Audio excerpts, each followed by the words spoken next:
Good afternoon, everyone, and thank you very much for joining us today. We are thrilled to be speaking with you this afternoon on cross-border legal considerations in the COVID-19 era. My name is Lorraine Mastersmith, and I am a partner and the head of the business law department in the Ottawa office of Gowling WLG, and have been practicing corporate M&A and commercial law for about 25 years.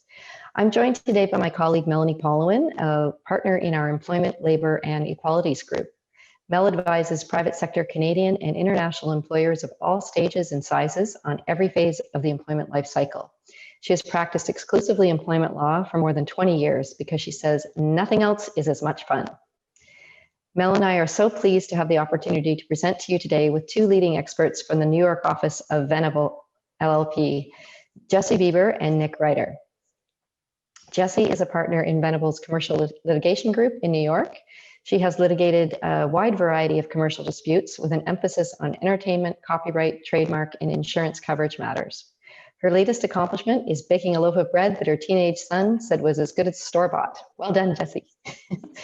Nick Ryder is co-chair of Venable's National Labor and Employment Group. He regularly advises employers regarding employment actions and defends employers against claims brought in court, arbitrations, and before government agencies such as the National Labor Relations Board.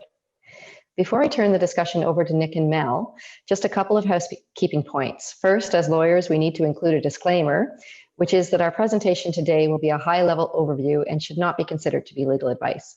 As you all know, the situation with COVID is fluid and is changing, if not on a daily basis, at least on a weekly basis. So please contact your legal counsel for any specific advice you may need. Second, we will be monitoring the chat function for questions, so please feel free to send us your questions and we will be pleased to answer as many of them as we can during or at the end of each part of our presentation.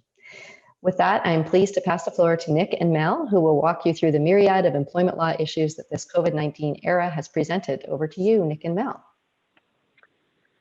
Thanks very much, Lorraine, and welcome everyone to our webinar about cross-border legal considerations in the COVID-19 era. I know my co-presenters and I, we could probably do a whole day-long webinar on this topic if we had time, but what we really want to offer today are just some quick-hitting practical tips for you all related to some of the issues that we've seen arise in the last few months for our clients that operate in the US and in Canada. And as the employment lawyers on the panel, Melanie and I are going to first discuss some employment law topics, and then we're going to hand over the baton to Lorraine and Jesse for some contract law considerations. So the first topic that Melanie and I want to discuss with you all, you see it on the slide here, telecommuting employees. And telecommuting is really something that probably every employer around the world has had to embrace to some degree since the pandemic hit us back in March. And I think we can all agree it's a bit of a mixed bag, right? There's some advantages, there's disadvantages. And some of those disadvantages are listed here. Some of the risks, certainly, of employee telecommuting. You have threats to your confidential information. You know, employees aren't in the office being monitored as closely. They're not behind that firewall necessarily. Might be easier, for example, for a disgruntled employee who's about to join a competitor to download something like a customer list. So obviously, threats to confidential information are an issue. Of course, ensuring employee productivity is an issue. Some employees might be more productive telecommuting. I know some of my clients have found that, but other employees will abuse telecommuting if given the opportunity. Another issue are wage and hour issues, and that's because if you have hourly employees who are entitled to things like overtime or not exempt from overtime wage requirements, I know Melanie deals with this too, the employer is still obligated to track those work hours. And when an employee is coming into the office, it's easy. They punch in, they punch out at the beginning of their work shift. But it's different when that same hourly worker might be telecommuting now because of the pandemic. The employer still needs a procedure for tracking their hours. What I really want to get to for this slide is this last risk, telecommuting as a privilege, not a right, because what some clients now in the US, they're starting to see, especially with optimistic news of a vaccine, one day we will be going back into the office, hopefully, but employees might say, I don't want to go back into the office. I want to keep telecommuting. And my clients, Melanie's clients, they're asking, well, what do we do? Are we allowed to require them to come back into the office, or are we required to permit them to continue to telecommute? And the answer is it depends. In most cases, the employer is allowed to say, no, you have to come back into the office so long as it's safe to do so. There's not a government order requiring it. But another issue that comes up in the US certainly is the employer's obligation to accommodate, provide a reasonable accommodation of a disability. And what I mean by that is, under the Americans with Disabilities Act, if it doesn't pose an undue burden, and if the accommodation doesn't prevent the employee from doing his or her job, an employer might need to give the employee something because of a disability, because of a medical condition.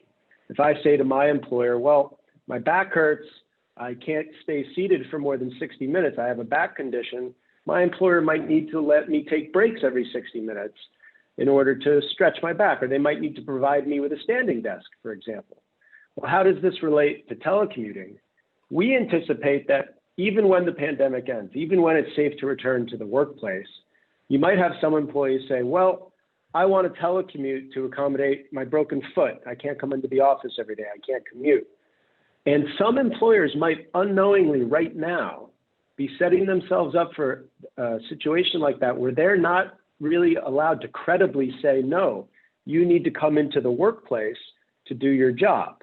Because that employee might say, well, I've been telecommuting for the last 6 months, for the last year. Why can't I continue to telecommute now to accommodate my broken foot or my disability? And so how does an employer limit that risk? What can an employer do when part of an employee's job actually requires him or her to be in the office? There's two things. Everybody who has telecommuting employees should have a written policy or an agreement where their employees acknowledge that this is a temporary arrangement. This is because an unprecedented or once in 100 years pandemic, and that telecommuting is a privilege, not a right, and that the employer might require the employee in the future to come into the workplace. And the second thing to do in tandem with that, I'd recommend my clients always have written job descriptions for the roles, especially the roles where being in the office is is required for some of the essential job functions. That way, when that same employee says, hey, I want to telecommute permanently now because of my disability, the employer is legally and can credibly say, no, part of your job duties requires you to be in the office. Let's discuss an alternative accommodation, an alternative to telecommuting to possibly accommodate your medical condition. I know that was a bit of a crash course in telecommuting, but I'm going to hand it off to Melanie because I know there's some Canadian issues too that she wants to discuss. Thanks, Nick. What I'm going to focus on are where there are differences between Canada and the US. And there are two key areas where there are differences. First of all, generally speaking, we have much more robust human rights laws across a broad variety of areas. Not so much in the area of disability, where there is a lot of sort of comparable protection, but in other areas, including in areas related to family or caretaking obligations. Those have human rights protections in various provinces. And before I go further, because it's relevant to later on, you need to understand that in Canada, the governing legislation that's going to apply to you and to any specific employee is going to depend on two things. First of all, what industry are you in? For most industries, you're provincially regulated on the employment and human rights front. And so it'll be the province where that employee sits, not where you are, where they are. For some industries, airlines, for example, international trucking, those are federally regulated industries, and your human rights and employment laws are at the federal level. So I'm just going to talk more generally now. At the end of the day, there are, at the federal and provincial level, a wide variety of grounds of human rights protection. So the biggest difference between the US and Canada is when might you be required to permit telecommuting? Not just when it's reasonable accommodation of a disability, but also potentially reasonable accommodation of family or caretaking obligations. Same kind of assessment that you do when it's a disability. Is it, what's the evidence that's required, that it's required? What are the various options and measures that are reasonably available that might address the needs? What's a balance between what's fair to the employer and fair to the employee? But you still have to go through the analysis, and you must not have, as Nick said, you can't have a knee-jerk reaction and say, nope, You have to actually analyze the request and the reasonable options available. Second biggest difference is that our burden of accommodation is a burden of undue hardship. Now, it sounds like it doesn't sound all that different from the United States, but I can tell you that in terms of the law surrounding what defines undue hardship, it is an incredibly difficult threshold to meet. Undue hardship requires, in a lot of places, that it would practically wreck your business for you to be able to do this. I'm exaggerating, but not as much as you might think. And so, as Nick said, one of the silver linings and downsides of the pandemic is it has demonstrated how readily many people can do their jobs by telecommuting. And therefore, it makes it much harder for an employer to say, no, no, no, we can't accommodate that without undue hardship. Because all you have to do is look and say, you've just been accommodating that for the last 6 months during our government shutdown. Thank you very much. So that the range of situations where you must permit telecommuting and the burden and level of the threshold that you have to meet satisfied to be able to actually say no without breaching human rights, those are the two key differences here in Canada. We will limit risks the same way, and when it comes to a request for accommodation, you absolutely must go through the analysis process, because even if you are right in saying no, if you say no without going through the analysis process, failing to go through the analysis is in and of itself a breach. And that's, I think, all for that. Back to you, Nick. Thanks, Melanie. If we could have the next slide, please. So another thing we want to discuss with you all today during our limited time are some US-centric employee release agreement requirements. Unfortunately, because of the pandemic, a lot of employers have had to downsize. They've had to have what are referred to as reductions in force. And there's some unique requirements in the United States when an employer is going to offer severance or separation payment in exchange for a release of claims, and when that employee is 40 years or older, and therefore that general release of claims is going to include a release of age discrimination claims. There's three things that a law called the U.S. Older Workers Benefits Protection Act requires that be included in writing in the separation agreement if the employee is 40 years or older. The first you see here is a 21-day review period. The separation agreement must tell the employee that he or she has at least 21 days to review the terms of the separation agreement and the offer contained therein before that agreement can be rescinded. So what that means is an employer cannot tell an employee who's potentially waiving age discrimination claims, who's 40 years or older, you can't say, hey, this is a deal that expires in a week, we'll give you a month or 2 months pay, sign on the dotted line. If you don't sign in a week, you get nothing. You can't do that in the United States if it's an employee who's 40 years or older and you want to have a valid release of age discrimination claims. You have to wait until the 22nd day to rescind the offer if you want to do so. The second thing that the agreement needs, if the employee is 40 years or older, there has to be a 7-day revocation period for the release of age discrimination claims. And this is a weird concept when clients hear it for the first time. But what it really is, it's a statutorily required buyer's remorse period, where an older employee, 40 years or older, they sign on the dotted line, and then for 7 days after they sign the agreement, they could still change their mind and say, actually, I don't want to waive my age discrimination claims. I want to consider maybe filing a lawsuit for age discrimination. So I change my mind and I revoke my release of age discrimination claims. Now, beware of this requirement, because a big mistake that even some experienced employment lawyers make is they apply the revocation period to the entire release. You don't need to do that.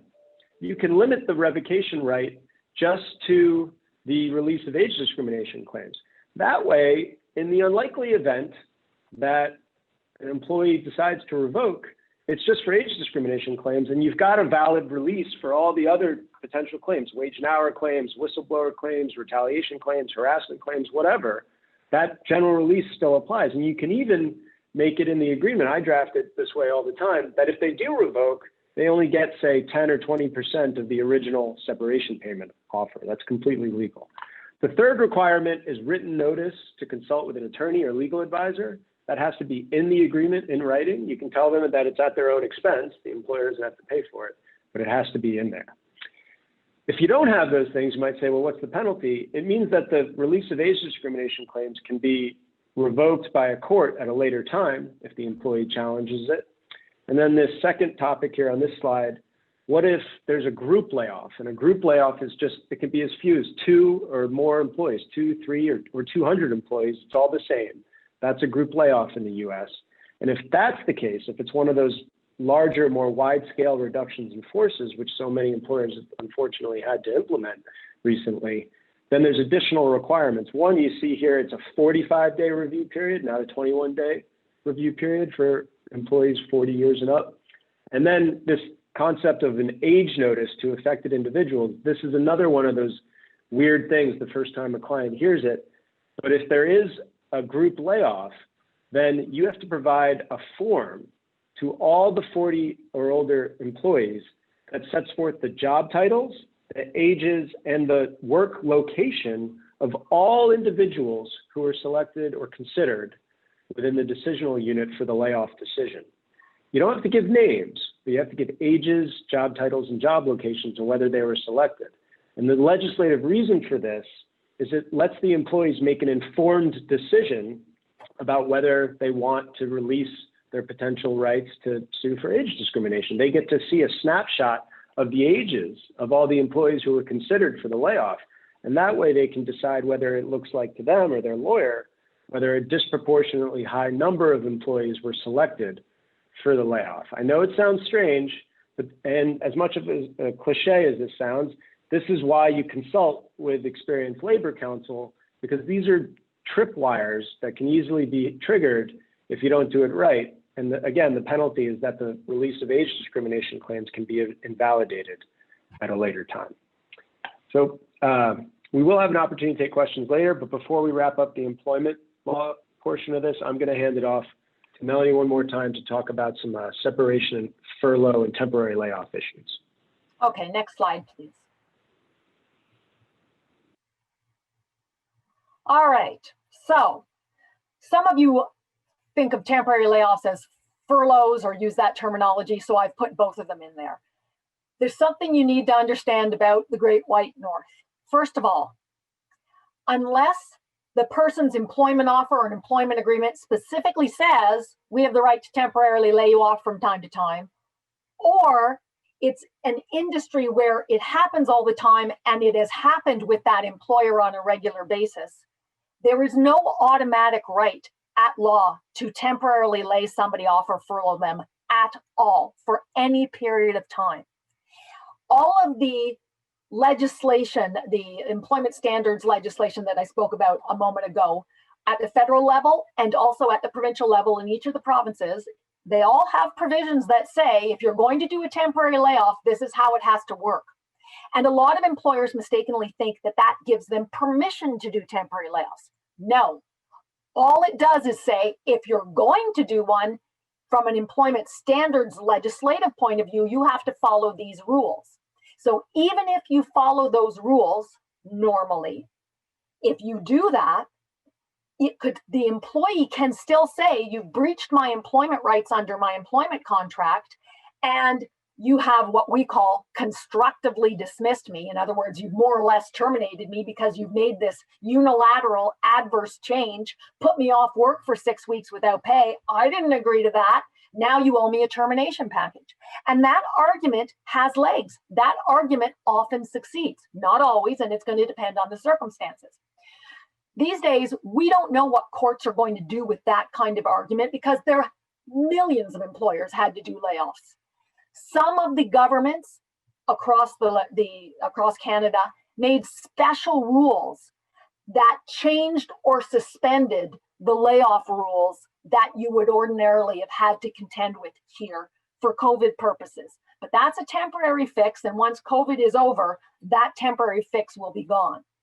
So what you just need to understand is you need advice before you throw people off onto temporary layoff, because even if they comply with statutory rules, or even if the province says, hey, employer, it won't turn into an automatic termination if you exceed this threshold, from a common law perspective, an ordinary law perspective, the employee may still be able to say, you've constructively dismissed me, or you breached my contract and you owe me damages, even though I'm not leaving you, or I'm claiming both a termination package and back pay for the time that you put me off. Very complicated about whether or not these kinds of things succeed. Next slide, please. And speaking of terminations, if you do find yourself in a situation where you've either deliberately terminated somebody because you had to riff people because of COVID or for other reasons, or because they were just crappy at their job, or because you had a temporary layoff situation that went south and went wrong, and now you're facing a constructive dismissal, what are you looking at in terms of analysis? Well, you need to understand that there are 3 different layers, actually 4 different layers here in Canada that you have to worry about. 3 of them make sense, and the 4th one is a pain. First of all, what are the baseline statutory rules for that particular employee, depending on what your jurisdiction is? Generally speaking, there are mandatory minimums across Canada and at the federal level. If you terminate somebody, they're purely service driven. If they've been here for this amount of time, you have to give them a minimum of this much, and this much. There are 2 jurisdictions that have unjust dismissal protection that can complicate things. One of them is Nova Scotia, for some reason. Somebody who's been there for 10 years has unjust dismissal protection. And at the federal level, there's unjust dismissal protection. What do I mean by that? What I mean is, without getting into it too much into the weeds, if you don't have a good legitimate reason, like a RIF or cause, or a close down of a division to terminate somebody, then in theory, you might not have the right to terminate them. This is really a leverage negotiation issue. They still want a termination package. They still want your money. It's just they have better negotiating leverage than other employees in other jurisdictions. So that's the first thing. What are the statutory rules? The second thing is, what does the employment offer or employment agreement say about termination, if anything? Is there a clause in there that limits rights on termination? Is it enforceable? Enforceability is a complicated thing, partly an issue of how it was drafted, how it was signed up, and how the employee was treated after that. Things can happen after a properly drafted, signed up agreement that can actually prevent you from relying on that agreement. If you don't have anything enforceable in the contract, then you're into our reasonable notice principles.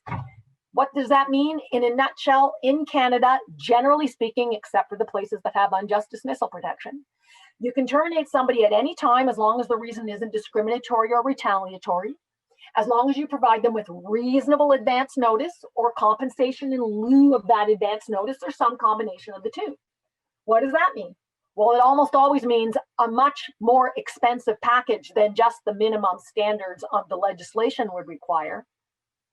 You have to consider all kinds of factors, primarily how old are they, how long have they been there, and what's their level and role and comp inside the organization, but other factors come into play. It's a very complex analysis. You have to consider every single compensation element that they have in their basket: their salary, their vacation, their benefits, their RRSP, or what you would think of as a 401k for the US people on this call, the turkey money that they get every Thanksgiving. You have to think of everything: their RSUs, their PSUs, their stock options. All of the things they would have gotten if they'd continued to work for you during that period of time are potential liabilities for you as an employer.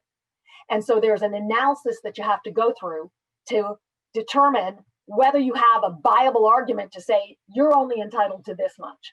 And if you don't have a viable argument to that, you can expect to be in a negotiation.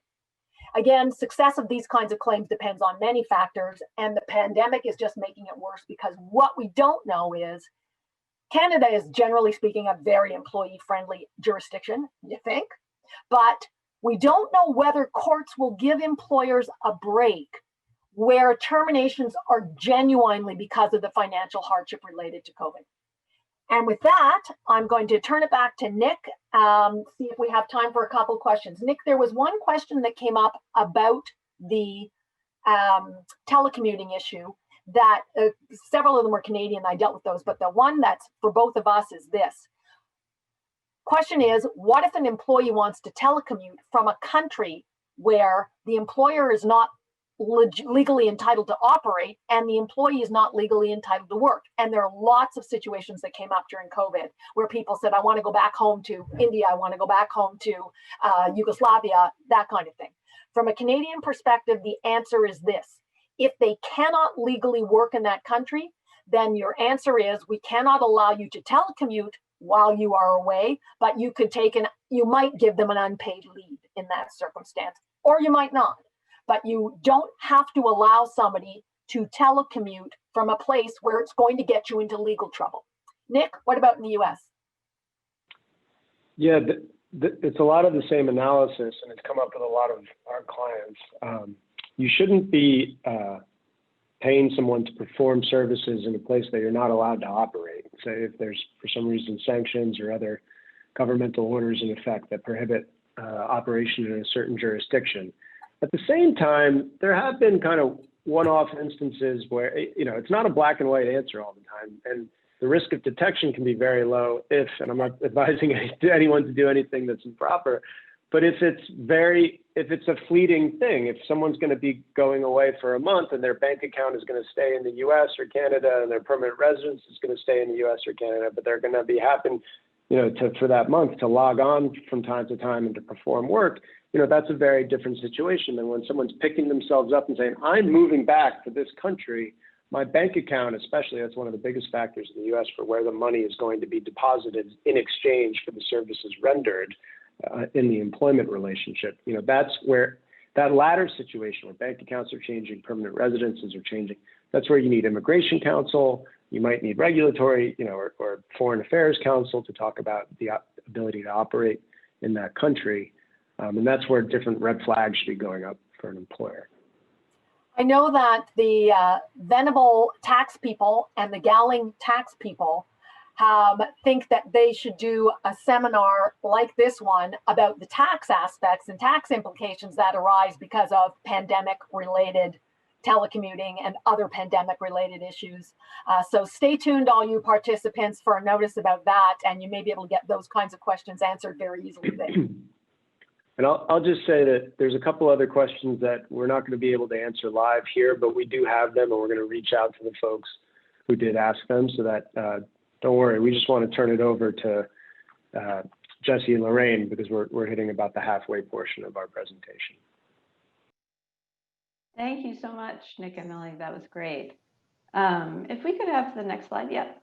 So shifting gears entirely here, Lorraine and I are going to talk about some contractual issues that have come up because of COVID, and specifically what ability you might have to get out of a contract, or on the other hand, the other party to the contract might be able to get out of it because of what's going on in the world.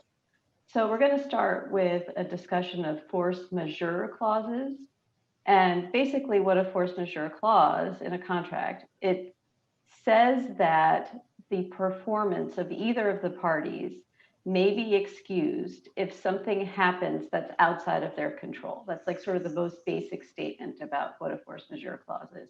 It's French for superior force. And basically it says this event that has happened was unanticipated and because of no fault of the parties, and it did occur, and therefore the parties can get out of their contractual obligations to each other. And Lorraine, if you want to talk about the Canadian part of it. Yeah, for sure. Thanks, Jesse. So similarly in Canada, the concept of force majeure, it stems from, in Canada, the French Civil Code. So it's not a principle that's been developed through common law.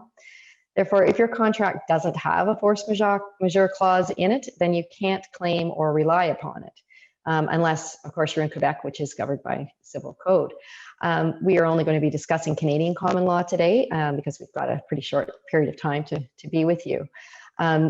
As in the US, in Canada, the purpose of the force majeure clause is to protect the parties from liability under the contract for delay or non-performance when an external force or an event beyond a party's control is causing the delay or the performance issue. The clause will relieve affected parties of penalties or liabilities under the contract if it can't perform. But it's really important to remember that that event has to be beyond the affected party's control, and it has to be unforeseen. Over to you, Jesse. I think next slide, please. Yes, please. And it's exactly the same, basically, Lorraine, in the US as what you just said. Some of the underpinnings of this doctrine, why do we have force majeure clauses? The idea is to allow parties when they're entering into the contract to think about what risks there might be out in the world and to decide between them what will happen if one of these risks occurs. Will it be something that will excuse one of the parties from performance? And generally in contracts, you have one party who is obligated to pay money or to do something required under the contract, and another party who is receiving the money or the performance of that obligation. And depending on who you are in the contractual relationship, you might have a different view about whether a force majeure clause should be included and what it should protect. For instance, I have a client who runs an annual event and they have sponsors sign up to promote the event each year. And they would like to be able, I think, to, even if they can't put on the event, have some of the consideration that flow to them under the contract be retained by them. I'm going to talk a little bit about that in a couple of slides. It's equivalent to an affirmative defense. That's just a legal way of saying if somebody sues you for breach of contract and you have one of these force majeure clauses that excuses your performance, you put that into the court as your defense and it excuses you from the claim that's been brought against you for breach of contract. Now, this next bullet is really the most important thing in terms of US jurisprudence, which was what does the contract actually say? What categories does the contract enumerate that will be force majeure? And then if you have a catch-all at the end of that, how will courts interpret that? And as Lorraine said on the last slide, whatever happens, whatever the force is, it has to be beyond the party's control and not because of something that they did. We're talking about external forces over which the party has no control that have come to pass during the contractual relationship. And then besides the force majeure clause, the contracts might have other requirements or limitations, like if a force majeure event occurs, you have to give the other party 90 days notice, or material adverse change clauses, which maybe, Lorraine, we can talk about at the end if we have a little bit of time. I saw those on your last slide too. I think we can go on to the next slide.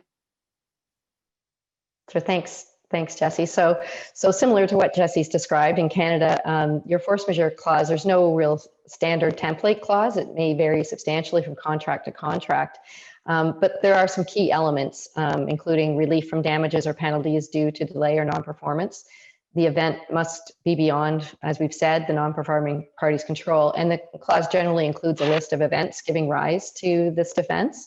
In today's COVID-19 world, you're going to be looking for references in your contract to things like pandemics, epidemics, global health emergencies, infectious diseases, global outbreaks, governmental actions, emergency measures, bans, restrictions, shutdowns, and that sort of thing. So those are sort of key elements that you're going to expect to see in the context of COVID.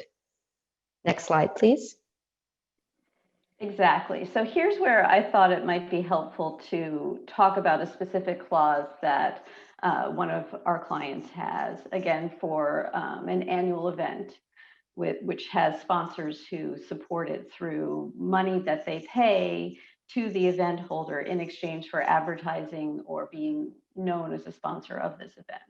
So the provision says, neither party shall be deemed in default of this agreement to the extent that any delay or failure in performance of its obligations results from any cause beyond the non-performing party's control. That's the first element that we were talking about on the slides before. And then here comes the list. And without such party's fault or negligence, such as acts of God, acts of civil or military authority, embargoes, epidemics, war, riots, insurrections, fires, explosions, earthquakes, floods, strikes, or lockouts. And to me, when the client presented this clause to me in the context of COVID about what were their obligations and rights under their sponsorship agreements, I was really struck by how robust that list is that I just read, Lorraine. I don't know if you've seen other contracts that have like quite so much detail about the list of events.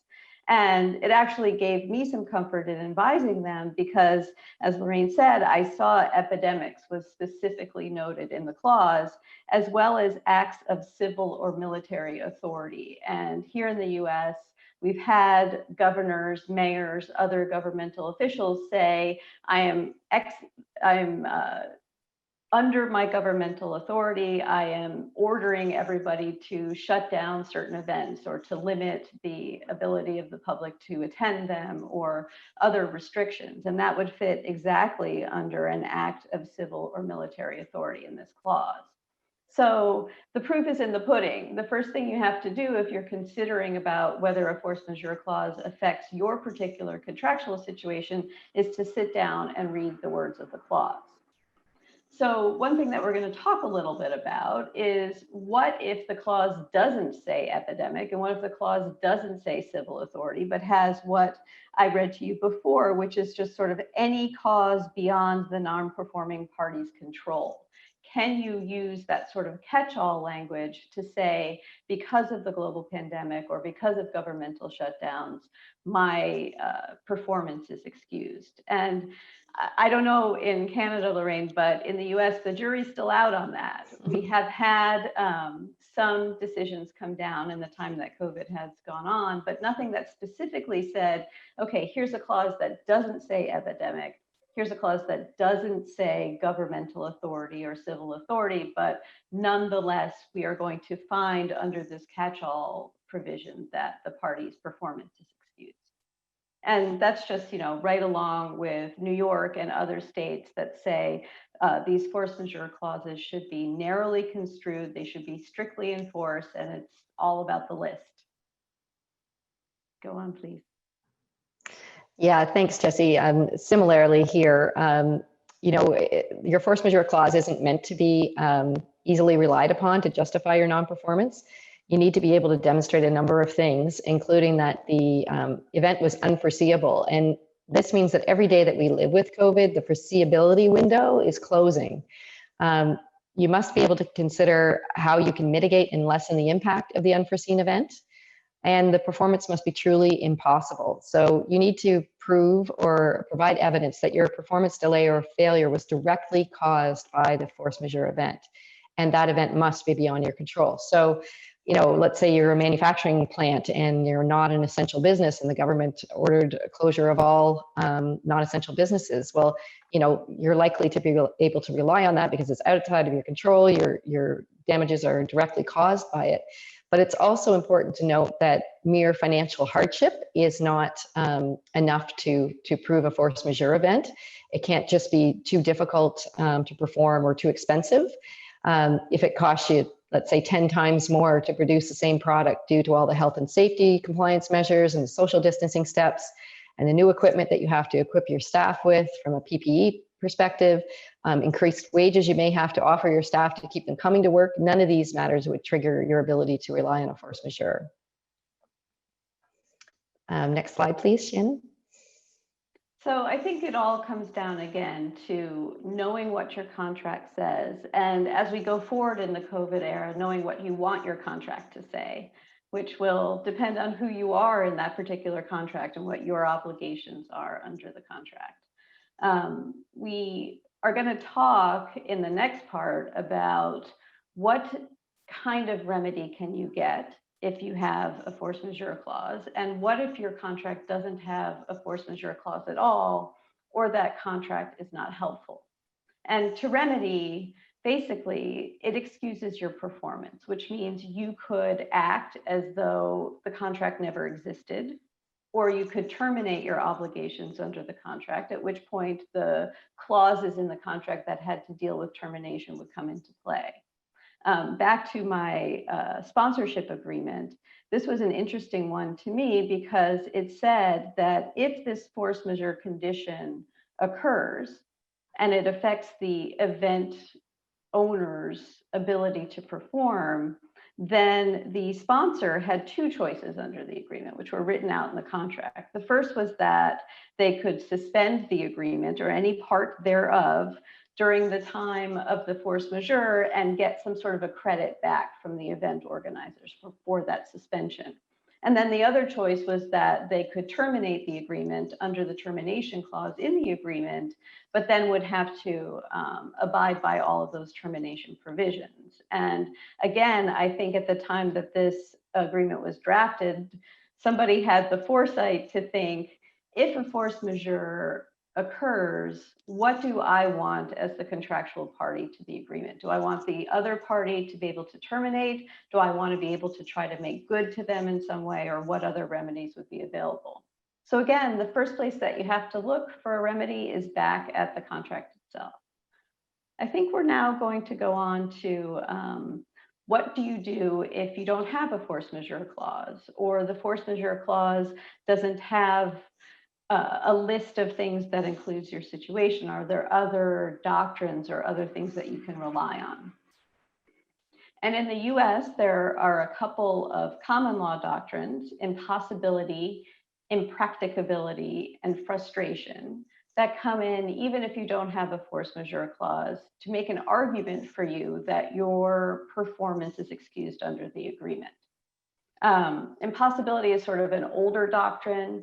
It basically has to do with whether the subject matter of the contract is so destroyed, or your performance under the contract is so impossible, objectively impossible, no way for you to do it, then you can get out of your obligations. And that's always been a very high bar to achieve in the United States.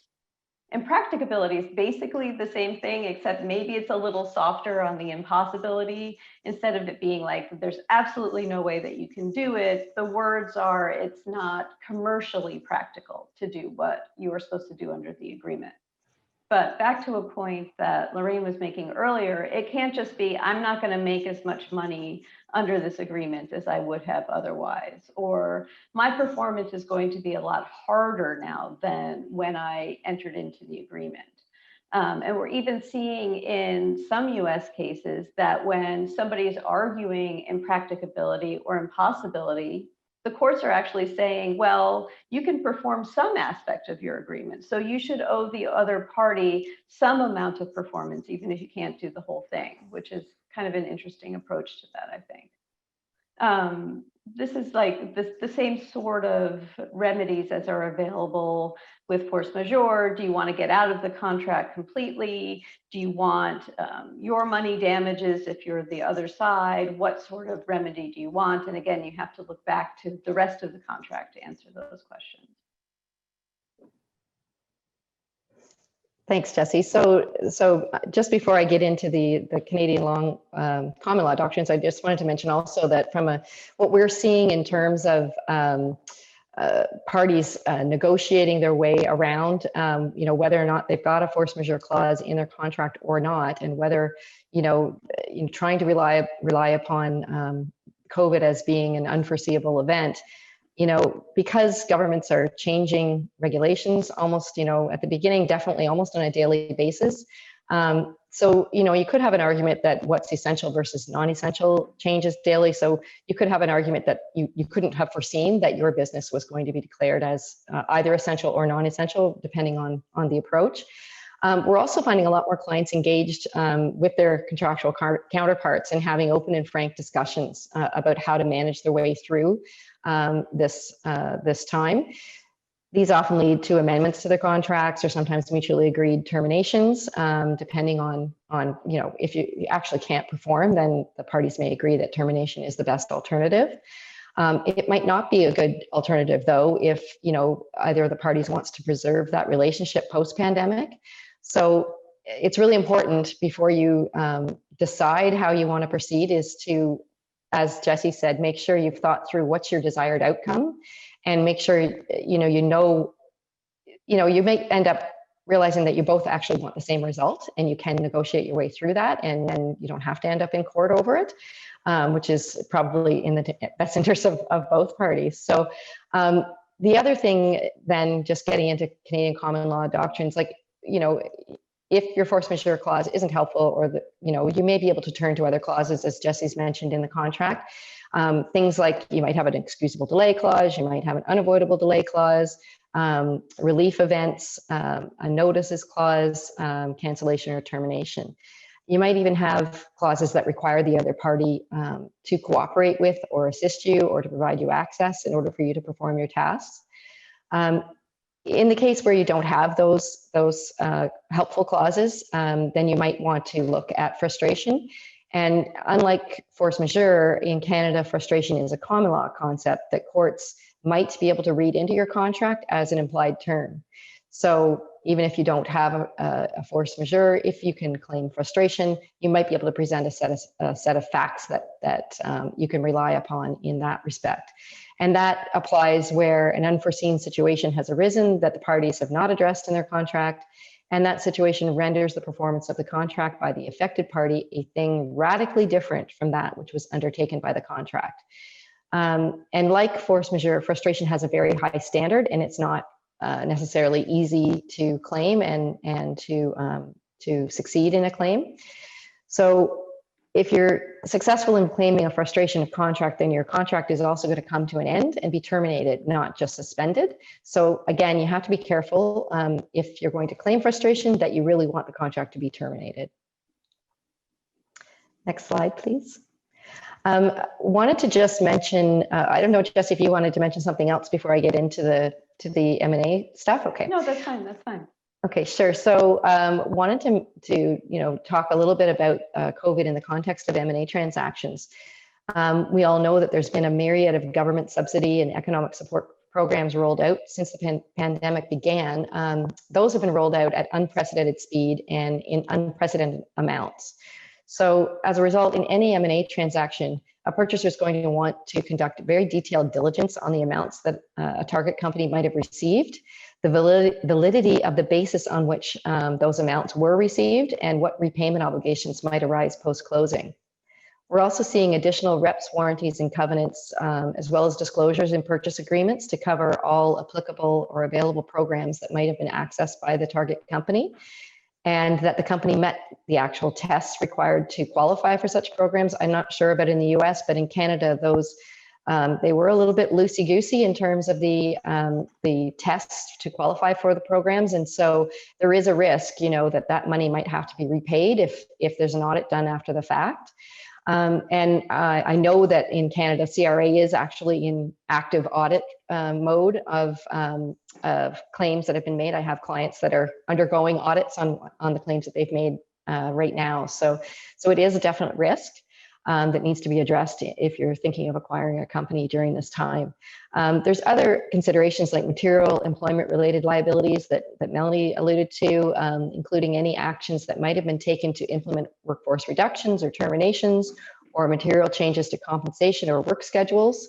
The purchaser will want to have assurances that the target has taken steps to prevent the spread of COVID in the workplace, that the target has no knowledge of diagnosis or presumption of infection in the workplace, that preventative actions have been taken in the event any infected employees attended the workplace, and that there have been no allegations that the target has failed to provide a safe working environment, appropriate equipment, or accommodation in relation to COVID-19. Over to you, Jess, to weigh in on those issues. Yeah, so I think we're seeing very similar things in the United States, especially as you mentioned, just how quickly legislation is changing and how quickly requirements are shifting, and the qualification for these benefits can really change in an instant. And you could be caught in a situation where you spent money that now is not going to be able to be reimbursed because of the change. I think contractually, we're seeing the same sorts of things. I wanted to, since I think we have a few minutes, talk about material adverse event clauses in agreements, because I think that's another place where in the past and now going forward, we could think about structuring transactions in a way to address the risk of COVID-19 and of other epidemics that come up. Just basically, that's a clause in an agreement that says, if a specific thing happens that is a material event under the contract, and it will have an effect on one party's performance. There's a case that came around after COVID in the United States where Victoria's Secret, there was going to be an M&A transaction with them and a company called Sycamore. And there was a material adverse change clause in the agreement that said an epidemic is not a material adverse change and does not change the obligation of Sycamore to go forward with this M&A deal. Then COVID happened. Sycamore tried to get out of the deal, and Victoria's Secret sued, saying we've got this clause here that says even if there's an epidemic, that's not a material adverse change. And so everybody was sort of waiting to see what happened with this case, because it was not a force majeure clause and it was not an argument of impossibility or impracticability. It was centered on this material adverse change clause. And then the case went away. The Victoria's Secret said, fine, you know, let's forget about the purchase. We're not going to sue you. We're not going to go forward and try to enforce this clause. And that was sort of the end of it, which made me think as a litigator, I mean, you never know what's going on in this sort of a dispute, but were they concerned about testing this material adverse event clause? And did they think that could have repercussions beyond this particular situation? And Lorraine, I just throw it back to you. Wonder if you have any comments on that. Yeah, no, really interesting scenario, and you're right. I suspect they were concerned about repercussions beyond just the specifics of that transaction, and didn't want to actually have that tested in court, because they probably would have then faced potential other claims, right? Mm-hmm. So yeah, no, really interesting case, but yeah, so I don't know if we've got any other questions from the audience. If not, then Melanie and Nick are coming back on. We had a question that says, what about wording where they say it's not foreseeable in a force majeure clause? Maureen, I think you addressed that to some extent, especially now with COVID. I think you would have a hard time arguing in the future that an epidemic, a pandemic, a governmental shutdown was not foreseeable, because here we are living through it. Again, it just depends specifically on the contractual language that is in that particular contract, but not foreseeable, I think is really has changed in the last couple of months.